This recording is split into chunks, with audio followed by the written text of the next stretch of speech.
Hello and welcome to Human Ascension with Ellie. Last week, I did quite a complex episode about the connection between the mystical Judaic faith of Kabbalah and how the Kabbalistic tree of life links to the development of tarot cards that I've been using every day for around 35 years. The very same deck, by the way, for 35 years. They're a bit squidgy looking. I wasn't sure if the episode would translate well as purely audio, but apparently it did, because a number of you were either focused enough or knowledgeable enough to pick up on a mistake that I made during the show. Well, it wasn't actually a mistake, it was more of an omission, and I don't know where it went, but I'm quite impressed that you noticed it.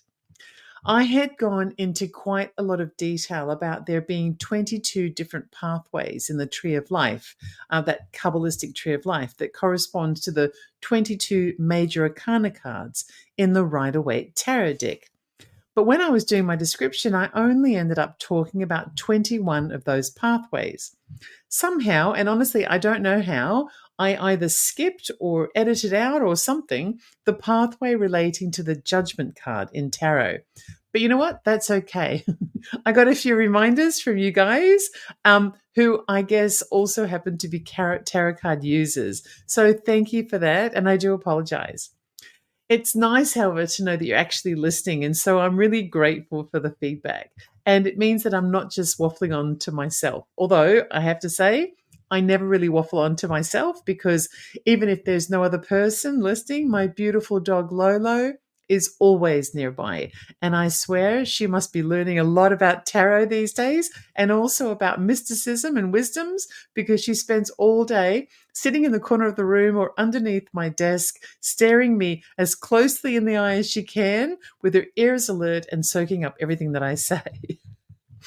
I do sometimes wonder whether she knows a lot more than she lets on. But anyway, so today, anyway, if you want to know more about the entire 22 major arcana cards of the Rider-Waite deck, all is not lost. I have a podcast called Meat and Potatoes Tarot that produces a new installment of learning on how to read tarot every week. You can find it on all the podcast forums and also in audio format on YouTube. My patrons on Patreon also have access to the video version of the tutorials as well. The very first episode is a rundown of the entire Fool's journey through the Major Arcana suite of cards. And yes, I've included the Judgment card. It hasn't been forgotten.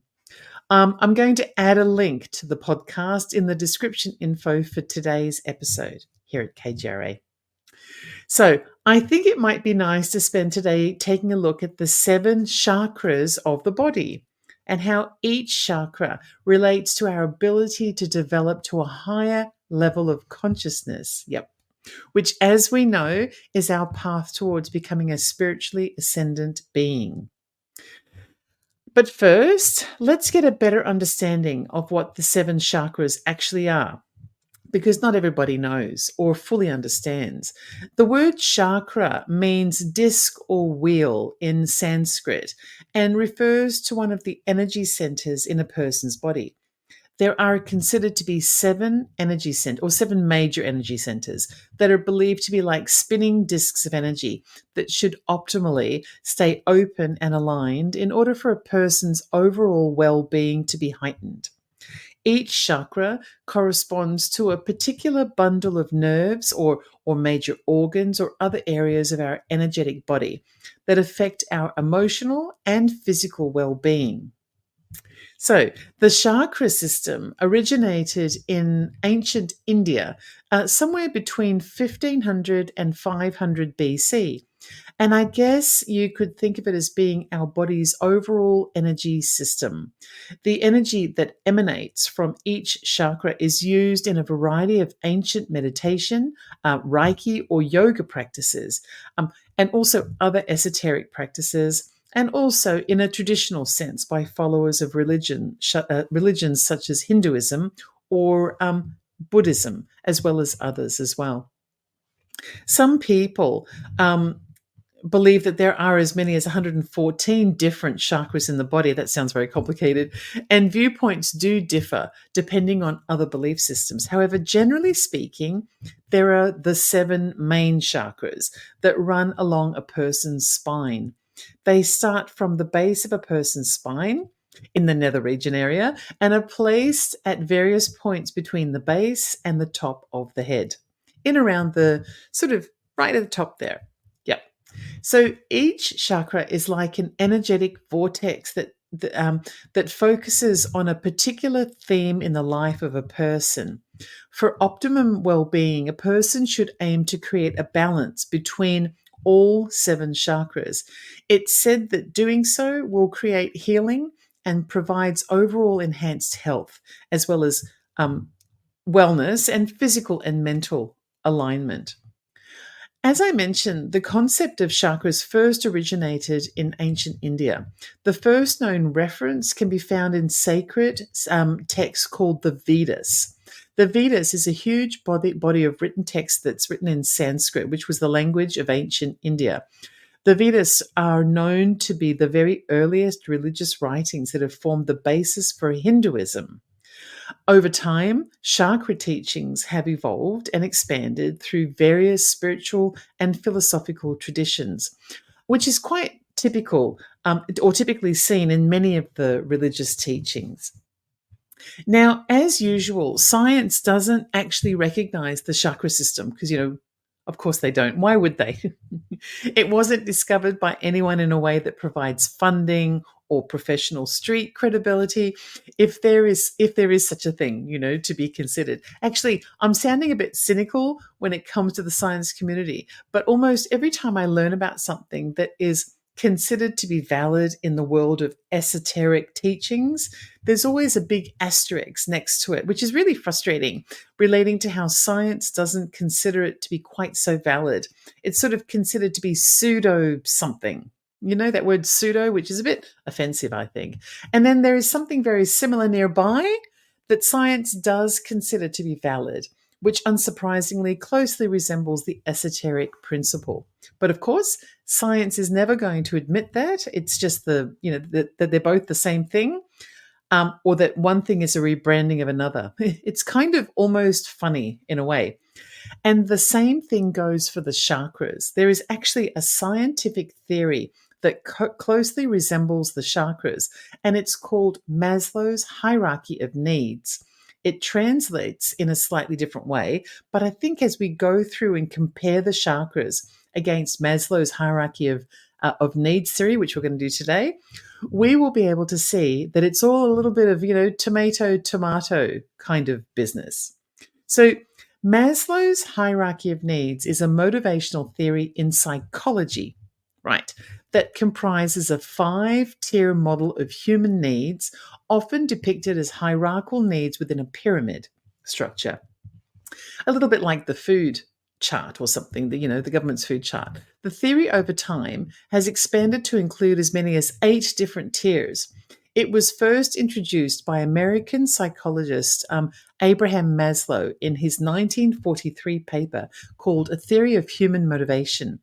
Abraham Maslow also wrote a book about this theory. The book is called Motivation and Personality, and it was published in 1954. There have been multiple updates and republications since then to account for renewal and expansion of Maslow's theory. It's a very well-respected theory in psychological science circles. So let's see if we can find where the similarities and differences lie between Maslow's hierarchy of needs therapy and the 7 major chakra system. First, let's get a basic rundown of the chakras. I'm going to simply describe these chakras because later we're going to be going through them in more detail. But I just want to be sure that we have a very basic awareness of body positioning for each chakra and the overall focus for each of those chakras as well before we begin. So, starting at the bottom of the chakra system in the nether regions, the root chakra is located at the base of the spine. It focuses on energies that are associated with base survival instincts like air, water, and food. So the basic things that allow for survival of the individual. The root chakra also focuses on how humans are grounded to and connected with the physical world. Okay, so root chakra keeps us rooted and it's at the base. Moving up the body, the next chakra is called the sacral chakra and it's located just below the belly button. The sacral chakra focuses on sexual and creative energy or expression. The next chakra up is the solar plexus chakra, which is located in the stomach region. The solar plexus chakra focuses on issues of confidence, self-esteem, and the sense of control that someone has over their life. Just think of butterflies in your stomach when any of that is off kilter. The heart chakra is the next one, and as you can imagine, it's located near the heart. The heart chakra is focused on a person's ability to give and receive love, and some things related to that as well. The next chakra up is called the throat chakra. It's located in the throat and focuses on our ability to communicate verbally. As we continue to travel upward, the third eye chakra is next, and it's located on the temple in the space just between the eyebrows, maybe slightly above. The third eye chakra focuses on intuition, imagination, and the ability to make decisions. And finally, at the very top here is the crown chakra. It's located at the top of the head and focuses on spiritual enlightenment and our connection to the spiritual divine. In a very similar way, Maslow's hierarchy of needs theory also travels upwards, except it does it with a pyramid design, a bit like that food pyramid that I mentioned, that was endorsed by Western governments as being the most healthy balance of food intake, back in the 90s, before everybody changed their mind. Okay, so I think they said you're supposed to have a whole bunch of bread or something, and then, definitely not my thing. But anyway, so to visualize the Maslow pyramid, the bottom or first hierarchy of needs placement is also the widest or largest, and the top or final placement at the top of the pyramid is narrowest or smallest. It explains a lot about how humans are operating here on Earth. That is for certain. So at the very bottom, the first human need, according to Maslow, is a person's physiological needs.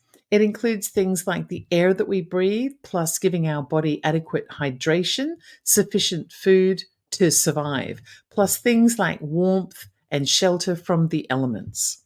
And also things like sex and sleep as well. This sort of responds with the bottom of the chakra system called the root chakra, with the exception of one aspect. And in my opinion, the chakra system might be a little bit more accurate than Maslow's theory, to be honest. Although I'd be very happy to hear what you have to say about this as well. I find it a little bit peculiar that sex has been included as a basic physiological need by Maslow. Yes, some people claim to be unable to function without sex, but not everyone. And unlike food, air, water, and sufficient shelter to prevent death by exposure to harsh elements, for example, sex isn't actually a basic physical need. There are many people who cope just fine without sex. For example, children is an obvious one. People who choose to be celibate, like certain members of the clergy, but anyone. People who choose to just abstain from sex, people with a lower sex drive. And then there are people who don't have much choice for a variety of different reasons, like health or incarceration or maybe even just geography. And you know what? The chakra system agrees with me. Hurrah! And the chakra system has placed sex not in the bottom where the root chakra is, but in the chakra directly above, which is called the sacral chakra. So if we look at the root chakra for a moment longer, the esoteric teachings are that the root chakra is like a foundational chakra that helps to stabilize a person first so that everything else can follow.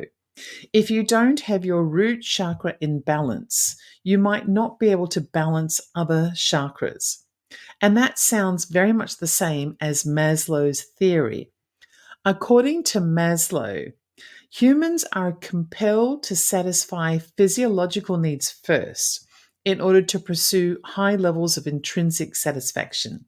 So, or even higher levels of intrinsic satisfaction. So, if they want to advance to a higher level, even the one directly above, the first thing that a person has to do is to meet the needs of the lower level of satisfaction.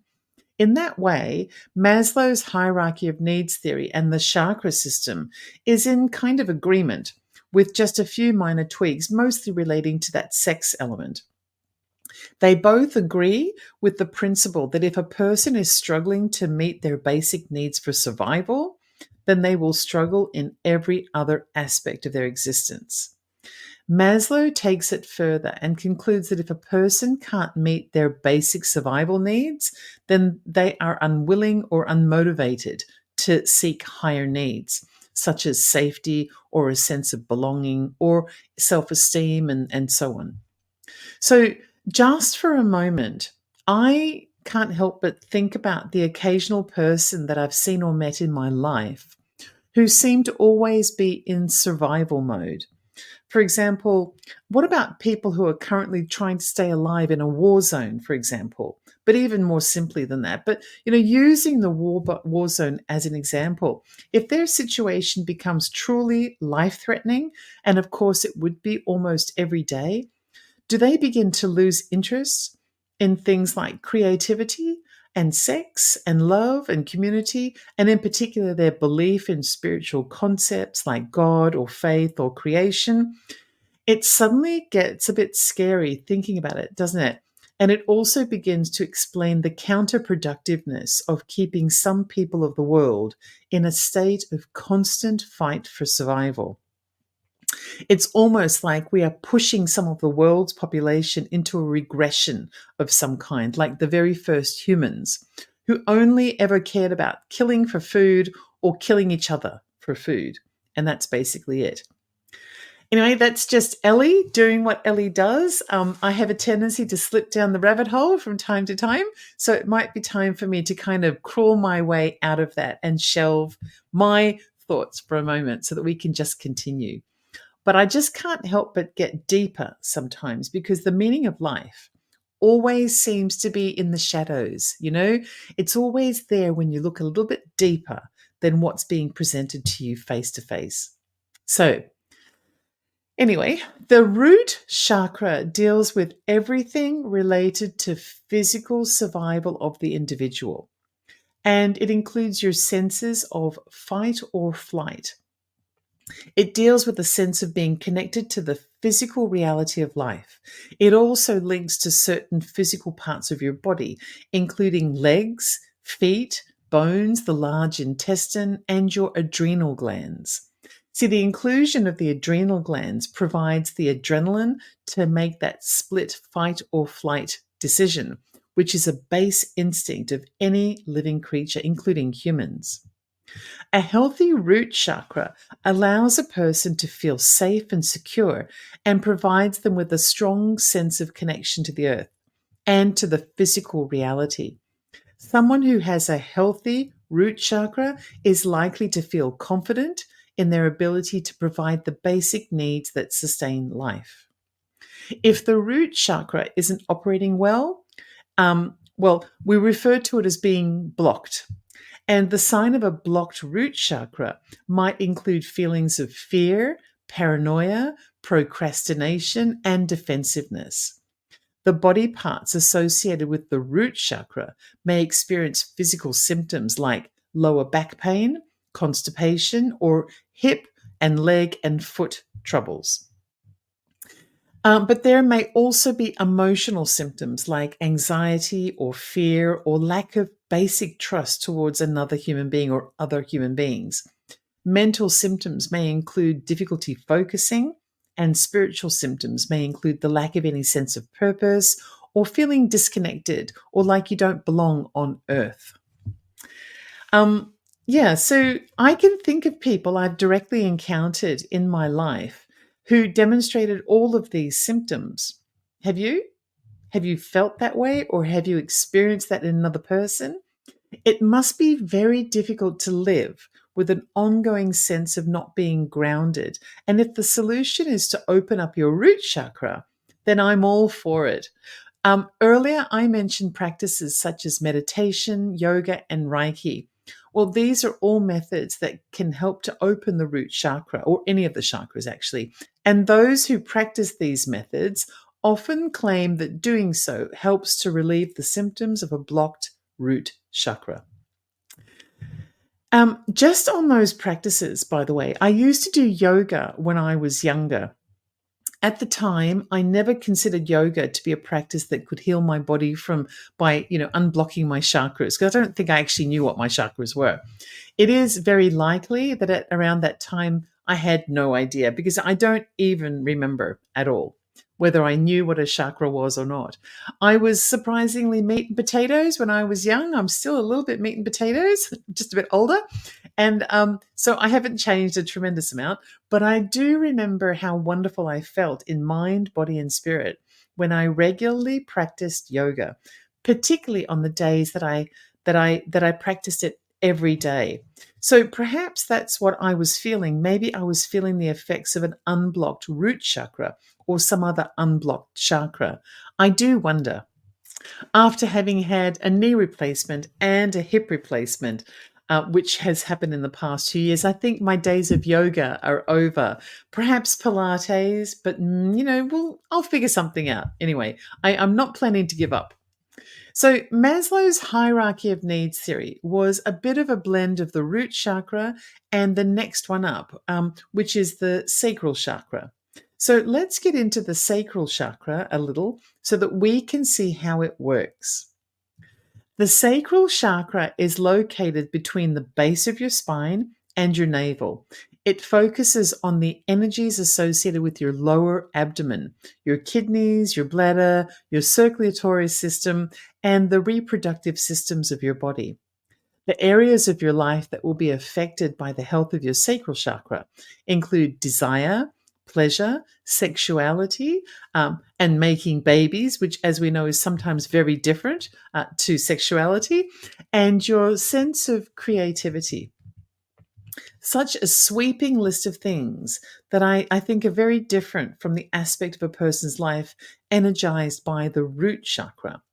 It really is peculiar that Maslow grouped everything together from these two chakras, isn't it?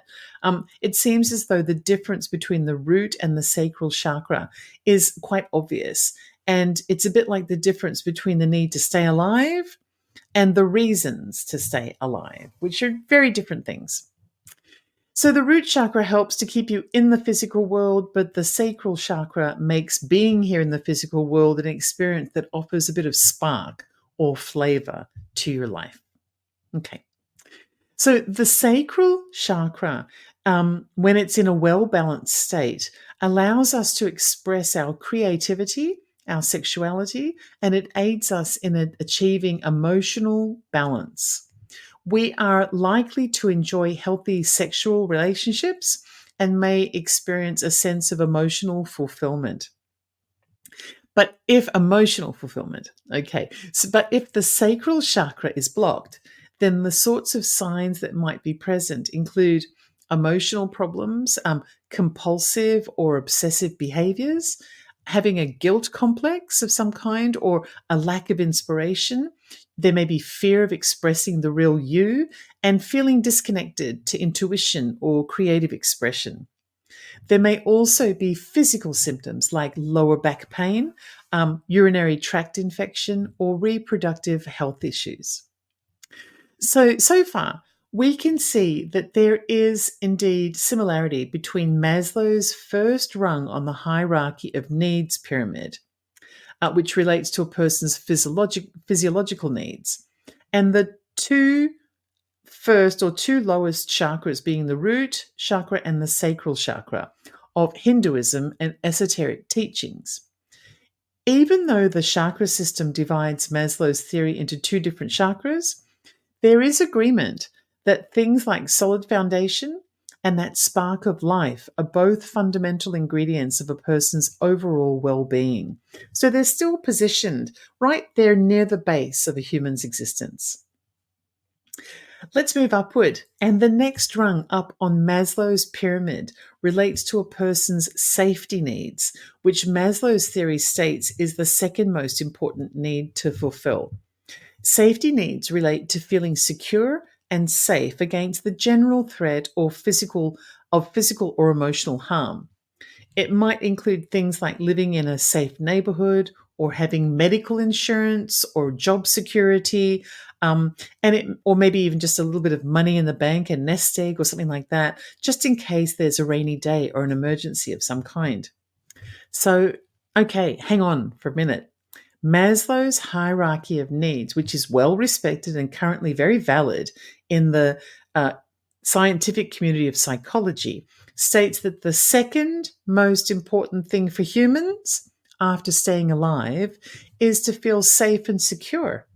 And yes, this includes physical safety, sure, but it also includes having a stable home, financial stability, emotional stability, and access to health insurance. So imagine if we had a difficult childhood or lived in a family violence situation, had trouble finding work, and were struggling to pay bills, and maybe even had a health issue or two that we couldn't really deal with. This is a scenario that applies to millions of ordinary people, even in some of the richest industrialized nations in the world. Just take, for example, the United States. And the circular discussion constantly about how people need to be responsible for themselves, and the debates about healthcare and crime and the cost of groceries or housing, along with medical health and drug dependency issues, or even the cost of necessary prescriptions.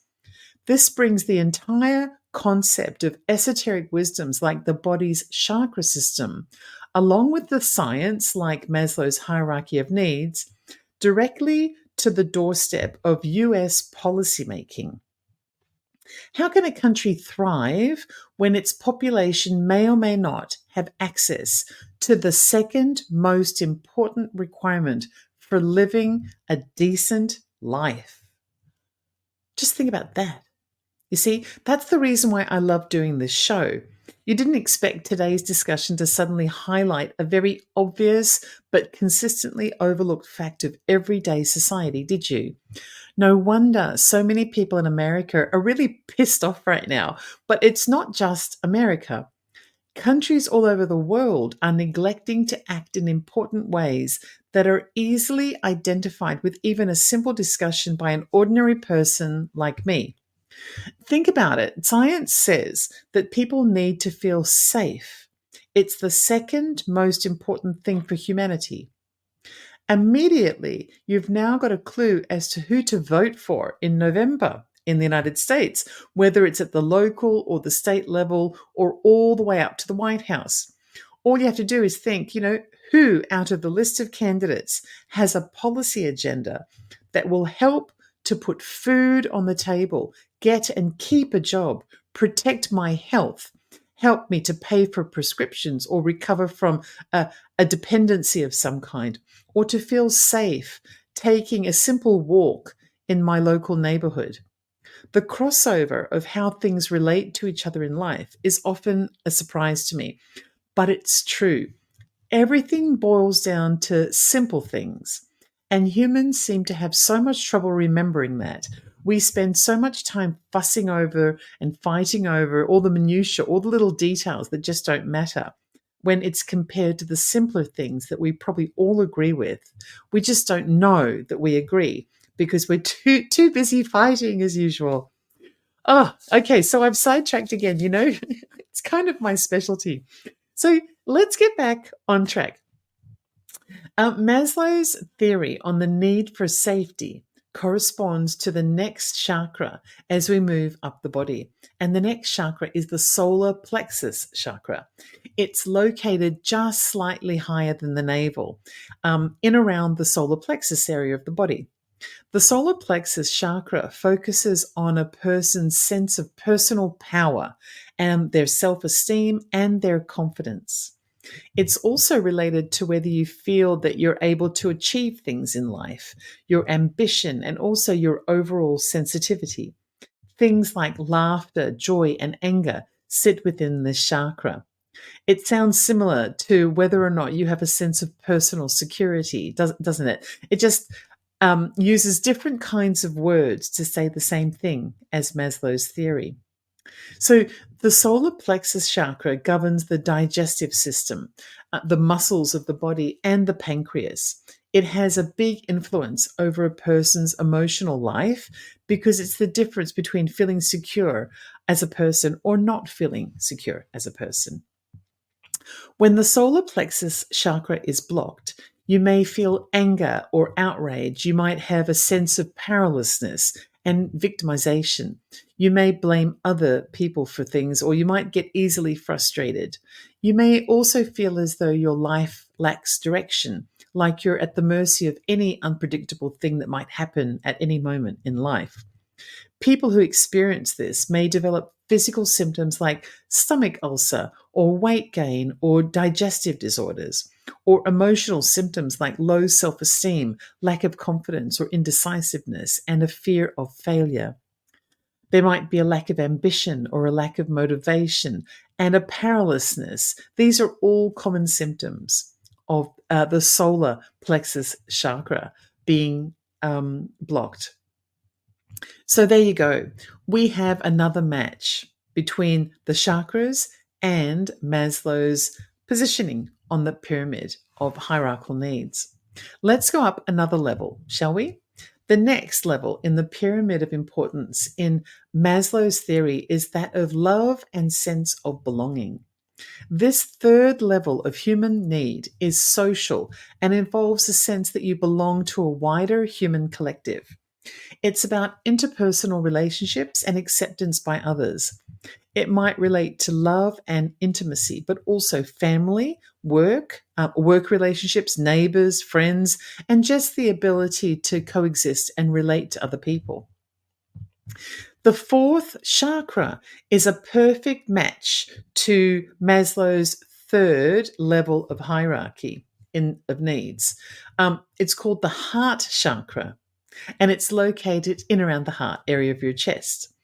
The heart chakra is the center of love, compassion, harmony, emotional healing, and peace. Things like that sense of unconditional love reside in the heart chakra, along with our sense of compassion and principled behavior. And what I mean by principled behavior is things like fairness and tolerance and respect for diversity.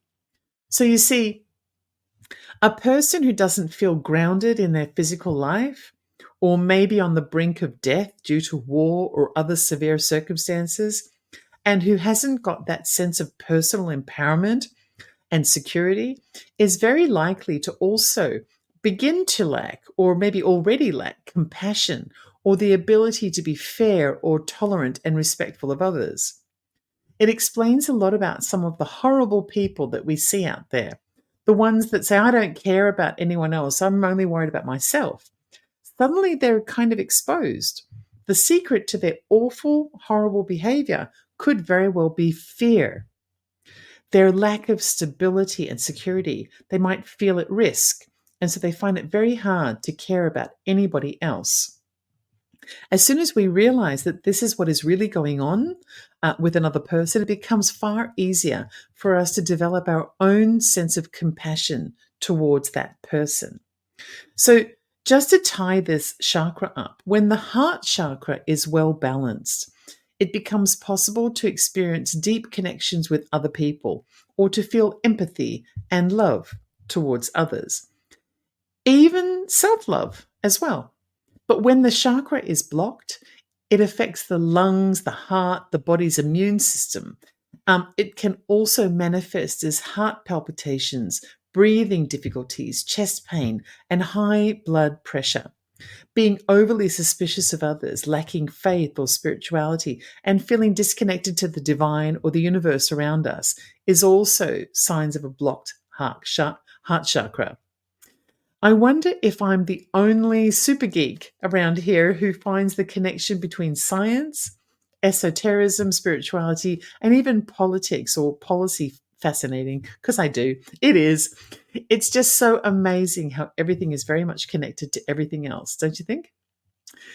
So let's move on. The next level up in Maslow's pyramid is self esteem, which relates to the human need to feel valued and respected by other people. This can also be a level relating to a person's need for fame or recognition or admiration. And also, it's where their sense of independence, their self respect or competency and sense of freedom sits. Some people have split the self esteem needs into smaller categories like cognitive needs, which relate to things like curiosity and learning, and aesthetic needs relating to having beauty around you or feeling physically attractive. But as we know, people often pick a partner based on their looks because they feel it makes them look good to have something good looking on their arm, or they drive a beautiful, expensive car because they think it shows them or it provides a mark of their self-esteem and their sense of worthiness. I'm kind of oversimplifying, but the relationship between self-esteem and how you feel about your mind and your appearance are so closely related that I won't bother splitting hairs with the whole aesthetic or cognitive kind of need element. It's all kind of very closely entwined. And in the chakra system, this level of need by Maslow is also another match, but it's expressed in a slightly different way. The chakra that's relevant is called the throat chakra, and it's located at the base of the throat in the region of the thyroid. A well balanced throat chakra promotes feelings of self confidence, self expression, and a person's sense of judgment. On the physical level, it focuses on the neck, the shoulders, the arms, the hands, the thyroid, and the related glands in the thyroid region of the body. When the throat chakra is blocked, it can manifest as a sore throat, thyroid issues, dental problems, and ear infections. Emotional symptoms may include difficulty expressing yourself, feeling as though your voice isn't being heard, and experiencing social anxiety. You might also get confused or disoriented in social situations, and you may struggle with public speaking. You may feel disconnected from your inner truth and your sense of purpose. This may also lead to things like dishonesty or being untruthful with others, which is generally something that's done in an attempt to protect yourself from reality and the truth. So, yeah, interesting. Let's go up another level and see if Maslow's hierarchy of needs continues to match with the chakras. So, the highest level in Maslow's hierarchy of needs is self actualization. People who can self actualize are self aware. They're concerned with personal growth and continuous improvement. They feel personal confidence and they are less likely to worry too much about what other people think of them.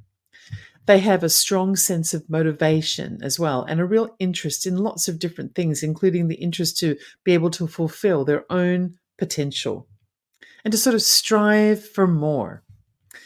This is different to ambition, which is part of a much lower level of need. Fulfilling your potential is more about continuously learning to be more aware of your inner and outer environments. What makes you tick, coming to terms with yourself, making the best of yourself, taking responsibility, and being accountable. It's all a little bit like developing a strength of character in a way. So, a couple of real life examples might include choosing a partner for the right reasons and being aware in advance of what a relationship with that person will bring to your own life, the burden that you'll have to share with them, that they've brought with them, and also what you offer or bring to the relationship, good and bad. Also, something like good parenting skills and careful upbringing and influence over the experiences of another human being, particularly someone impressionable and innocent like a child. Goal setting is another example, and being able to adapt yourself to achieve goals and make small sacrifices for the greater good. And also, developing talent or new abilities sits within this hierarchy of needs level as well. As it happens, the self actualization need in Maslow's theory is another match with the sixth chakra, which is called the third eye chakra. The third eye chakra is located on the temple between or slightly above your two physical eyes. It it focuses on things like inner vision, intuition, and wisdom. Your hopes and dreams and things like past life recollections and baggage also sit here as well. Um, a balanced third chakra allows for heightened intuition, being able to think very clearly, and having really good skills of perception. But when it's blocked, the symptoms can include lack of foresight, being really rigid in your viewpoint about things, having a selective and convenient memory, and also things like depression can manifest here as well. The third eye chakra deals with the spiritual nature of a person's life and is also closely connected to a person's psychic abilities. Or, I think inner truth, I think, might be also irrelevant as well, which is really just another way to describe that heightened intuition that each of us is capable of in the right circumstances. So, a blocked third eye chakra can manifest as short sightedness, not really taking the big picture into the account, but also physically as headaches, eye pain, sinus problems, insomnia, and vision problems. There may also be things like lack of clarity, confusion, trouble making decisions, or even having a sense that you lack intuition, or perhaps even a feeling of being really disconnected to the concept of spirituality and a spiritual kind of existence altogether. Well, when Maslow first created his hierarchy of needs theory, that was it, just 5 needs or 5 levels of need. But in later years, he actually began to realize that there was another need, which he tacked onto the top of the pyramid, and he called it transcendence. In fact, Maslow ultimately became quite critical of his original theory and considered it to be blind to another need that he'd grown to understand and was able to develop once all the other needs had been met. Maslow described his new transcendent need as purely spiritual in nature and related to a higher level of existence that embodied things like integrity and the ability to look well beyond what you know or your own culture or your own belief system so that you can view other points of view or other ideas and realities. It was around 20 years ago. Oh, sorry, it was around 20 years after he'd first created his hierarchy of needs theory that Maslow said the following, and I'm quoting here. He said, "Transcendence refers to the very highest and most inclusive or holistic levels of human consciousness, behaving and relating as an ends rather than a means to oneself, to significant others, to human beings in general, and to other species, to nature, and to the cosmos." It kind of sounds a little bit like Abraham Maslow spent those 20 or so years evolving in his own development of consciousness, don't you think? And lo and behold, this later inclusion of the transcendent need in Maslow's theory perfectly corresponds to the seventh chakra, which is the crown chakra. The crown chakra is located at the top of your head. It focuses on connecting a person to the divine energy of the universe. It relates to the cerebral cortex, the central nervous system, the pituitary gland. It's the energy that guides information, understanding, acceptance, and a sense of bliss. It's considered by many to be the place in which we connect to the divine, whether you believe it to be God or our creator, or even something like personal destiny. When your crown chakra is balanced, it helps you to live in the present moment, practicing things like mindfulness, for example. And you may have a strong sense of purpose or spiritual connection, and you're likely to also have a deep, comforting sense of peace as well. That does sound quite blissful, I believe. It really does. If your crown chakra is blocked, then you may experience things like headache, migraines, dizziness, and sensitive. You may have a sensitivity to light or sound. You may feel depressed, anxious, and may also feel disconnected to your own life, or you may have trouble finding meaning to life. You may experience a lack of creativity, and a brain fog of some kind may also be likely. Also, things like difficulty meditating, feeling disconnected to any higher power, or even something like feeling as though you aren't living up to your spiritual potential may be relevant as well. And so there you have it, the seven chakras of the body, according to the ancient Indian wisdom from 1500 BC, suddenly rediscovered by an American psychologist in the mid 20th century, all those thousands of years later. The chakra system is not considered to be an actual thing by most modern psychologists, but Maslow's theory of hierarchy of needs is a very well respected and commonly referenced theory in psychological circles. Like I said at the beginning of the show, it's all about tomato and tomato, you know? And I wouldn't be surprised one day if somebody in the US Congress just jumped up spontaneously onto their feet and proclaimed with pride to have discovered a new policy idea that helps people to thrive by giving them the second most important human need. And that congressman will no doubt take all the credit for his or her idea, which in fact was a thing long discovered by a bunch of ancient humans somewhere in around the Arabian Sea area more than 3,000 years ago. But of course, they'll put their own name onto it and everyone will cheer, and the history books will call them the most progressive lawmaker ever there was. It's just human nature, isn't it? Well, anyway, I hope that it happens one day. I don't care who takes credit, but the second most important need for humanity is something that really should be met. So I certainly hope it happens. It would be lovely if the modern day finally caught up to what humans have known for many thousands of years. Maybe one day. So, just to sort of summarize, Maslow's hierarchy of need, which is the scientifically accepted theory originating in the 1940s, I think it was, and then progressively getting more and more advanced and detailed up until the present day, is something that's already and still being used by psychologists all over the world. It's considered to be a respected theory, and it has now a definite 6 levels, beginning with those base levels of just being able to survive, and then the sense of safety, and then moving upward where you can actually have a concept of someone else and how important their life might be, and then your own self-esteem and your ability to be able to express yourself and improve yourself in some way. And then finally, create something about yourself that transcends beyond this physical presence. And, you know, the quote by Maslow is very telling that I gave earlier in the episode.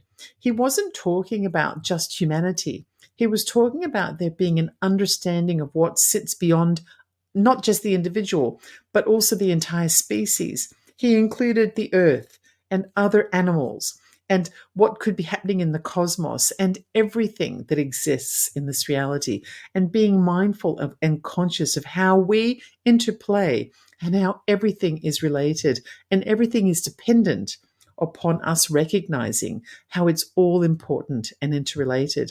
I think that is really evolved thinking. The funny thing is, though, it was discovered 3,000 years ago in India, and maybe even prior to that. That's just the awareness that we have based on the information that we've retained in our esoteric teachings. So the chakra system, the ancient wisdom that everyone says is a bunch of woo-woo, and then the scientific version, which is Maslow's hierarchy of needs, are essentially the same thing, just kind of retranslated. And they also demonstrate some of the holes of what exists in the current world, all the way down to the way that lawmakers in Western built up and industrialized nations, the richest nations on earth sometimes, forget that humans need even Even humans in some of the richest countries of the world, they need to feel safe. And safe is not just about having a physical safety.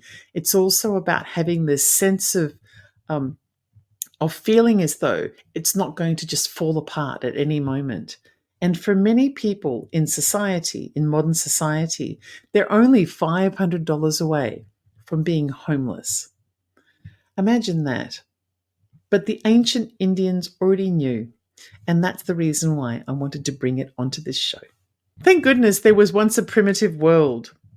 And the more I research it, the more I see that perhaps it was far more advanced than we ever even believe ourselves to be today. Don't forget to come and visit me at Ellie Dreams Down Under on YouTube anytime you like. And thank you to everyone who is watching on one of KGRA's broadcasting platforms. If you want to become a member of the KGRA community of viewers, just add promo code Ellie to get 30% off your subscription. So that's it for today. It's been a pleasure. Until next time.